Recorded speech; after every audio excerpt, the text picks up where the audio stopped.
सुप्रभात बच्चों। मैं आज मुखलाल संस्कृत उपशास्त्री महाविद्यालय बंधु छपरा भोजपुर से ऑनलाइन क्लास के माध्यम से आप सबों को हिंदी व्याकरण में वर्तनी की विशेष अशुद्धियाँ तथा उनके निदान के बारे में जानकारी देने जा रहे हैं। कल आप लोग हिंदी वर्तनी के महत्वपूर्ण नियम कुछ पढ़े थे पिछले क्लास में। आज उसका विशेष अशुद्धियाँ था उसके निदान के बारे में जानेंगे। तो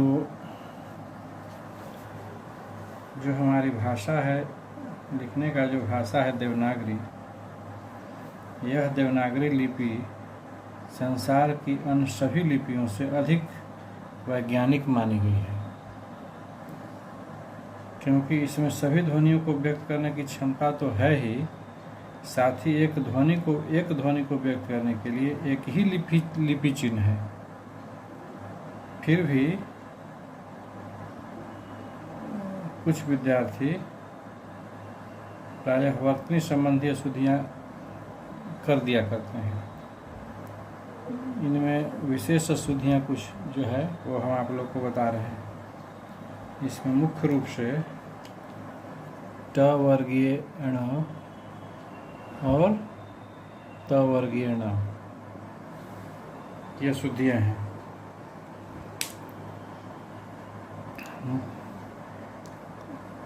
ट वर्गीय ण और त वर्गीय न के प्रयोग में सावधानी बरतने की आवश्यकता है। ण अधिकतर संस्कृत शब्दों में आता है। जिन तत्सम शब्दों में ण होता है उनके तद्भव रूप में ण के स्थान पर न प्रयुक्त होता है। जैसे रण, रण तो होगा रण, फण फन, कण तो कण, विष्णु तो विष्णु। तो खड़ी बोली की जो प्रकृति है वह न के पक्ष में है, त वर्गीय न के पक्ष में। खड़ी बोली में ट वर्गीय ण और त वर्गीय ण का प्रयोग संस्कृत नियमों के आधार पर होता है। पंजाबी और राजस्थानी भाषा में ट वर्गीय ण ही बोला जाता है। त वर्गीय ण का प्रयोग करते समय हम लोगों को कुछ नियमों को ध्यान में रखना चाहिए। जैसे क्या, तो कि संस्कृत की जिन धातुओं में ण होता है उनसे बने शब्दों में भी ण रहता है। जैसे क्षण, प्रण, वरुण, निपुण, गण, गुण। इसी प्रकार किसी एक ही पद में यदि री, र हलंत और मूर्धन्य श हलंत के बाद त वर्गीय न हो, न हलंत हो, तो न हलंत के स्थान पर ण हलंत हो जाता है। भले ही इनके बीच कोई स्वर या वह का वर्ण तथा अनुस्वार आया हो। जैसे ऋण, कृष्ण, विष्णु, भूषण, उष्ण, रामायण इत्यादि। किंतु यदि इनसे कोई भिन्न वर्ण आए तो न का अण नहीं होता। जैसे अर्चना, मूर्छना, रचना, प्रार्थना। इसी प्रकार कुछ तत्सम शब्दों में स्वभावतः अण होता है। जैसे कण, कोण, गुण, गण, गणिका, चाणक्य, माणिक्य, वान, वणिक, वीणा, क्षण, लवण इत्यादि बहुत सारे शब्द हैं।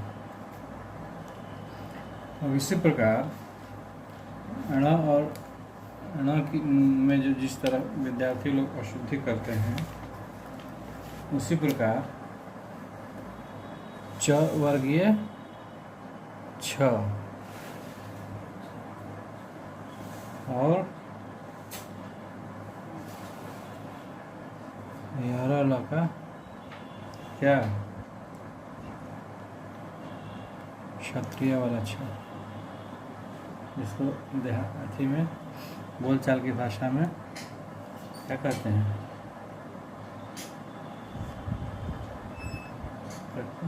देहाती भाषा में कार्यशाला कहता है। जैसे क्षत्रिय वाला छ ढेर लोग लड़का कहते हैं।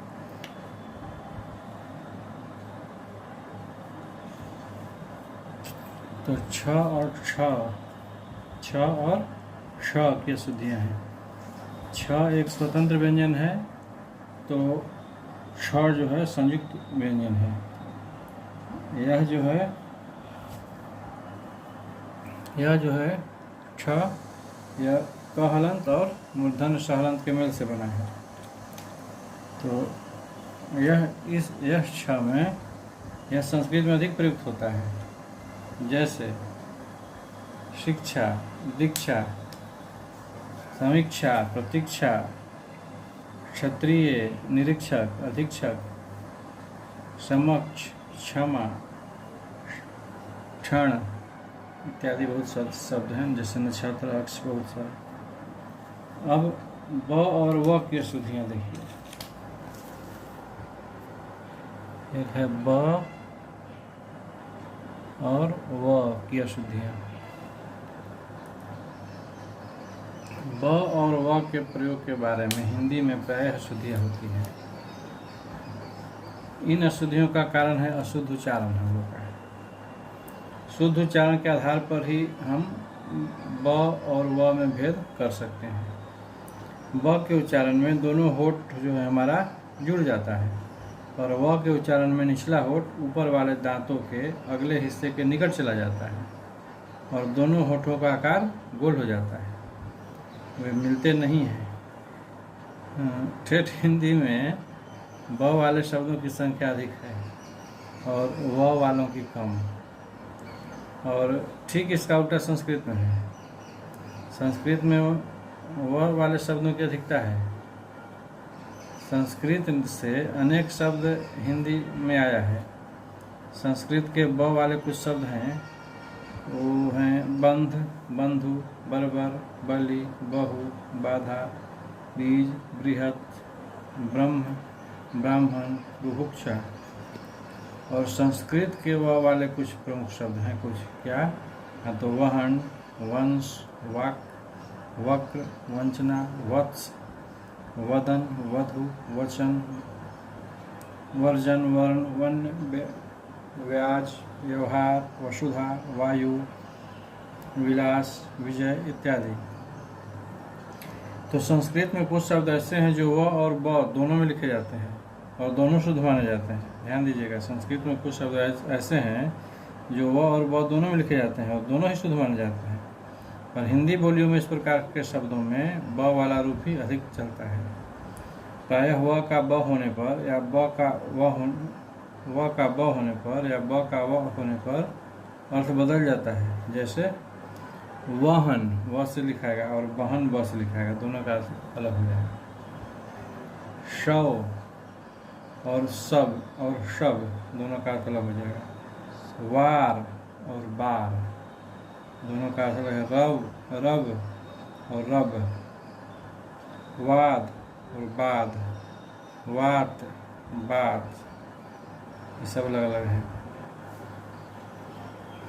तो इसी प्रकार आगे तीनों स जो है, तालाब स, मूर्धन्य स और दंत स,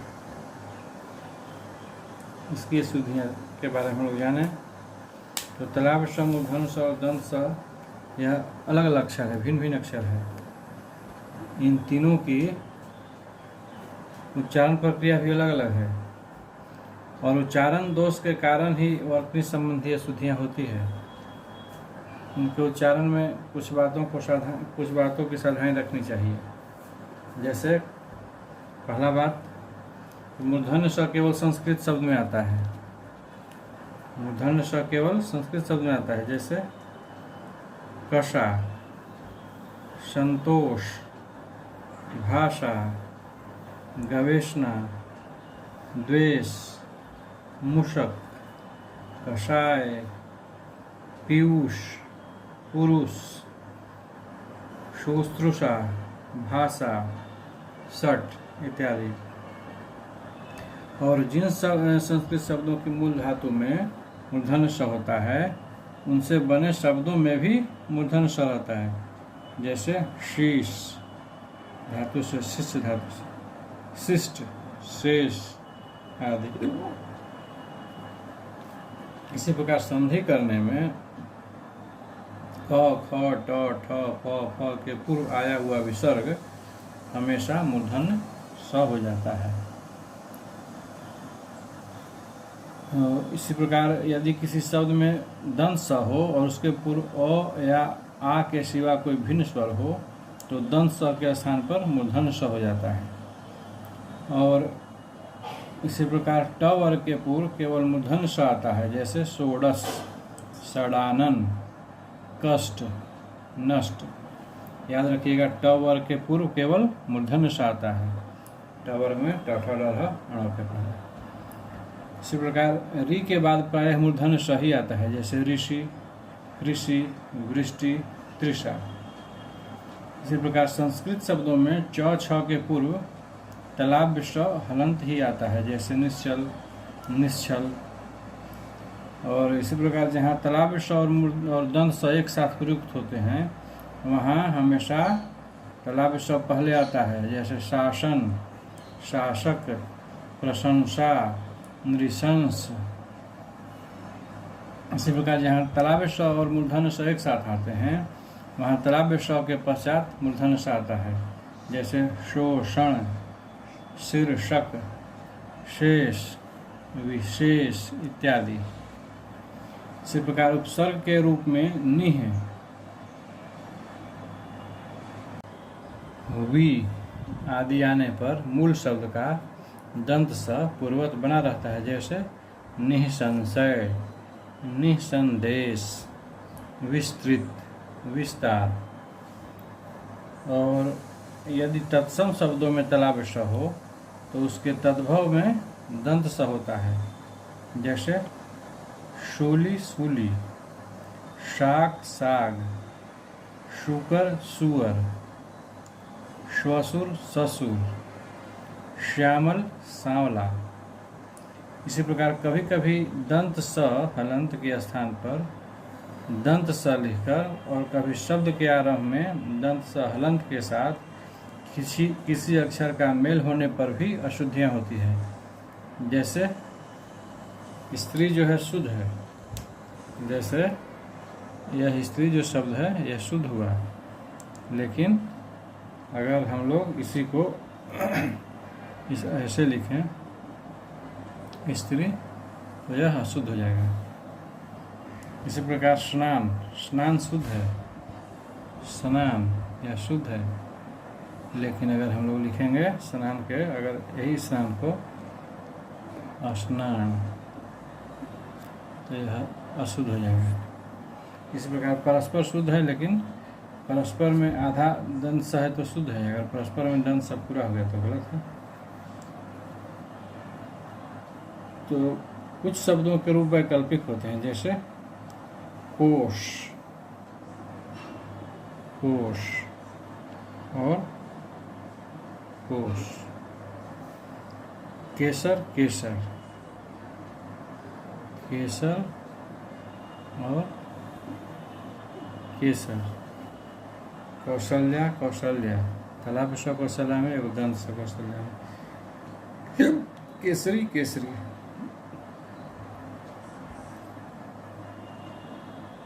केसरी, केसरी। इसी प्रकार वशिष्ठ और वशिष्ठ, कषा, कषा, ये सब दोनों शुद्ध हैं। इस प्रकार वर्तनी संबंधी अनेक प्रकार की शुद्धियाँ होती है। कुछ अशुद्धियाँ जो है उसके बारे में हम लोग और फिर पढ़ेंगे कल। केवल उसको निरंतर आप लोग अभ्यास कीजिएगा, निरंतर अभ्यास से ही शुद्ध वर्तनी को आप लोग लिख सकते हैं। कल उसके बारे में कुछ और जानकारी दिया जाएगा। तब तक के लिए आप सब लोगों को शुभ दिन।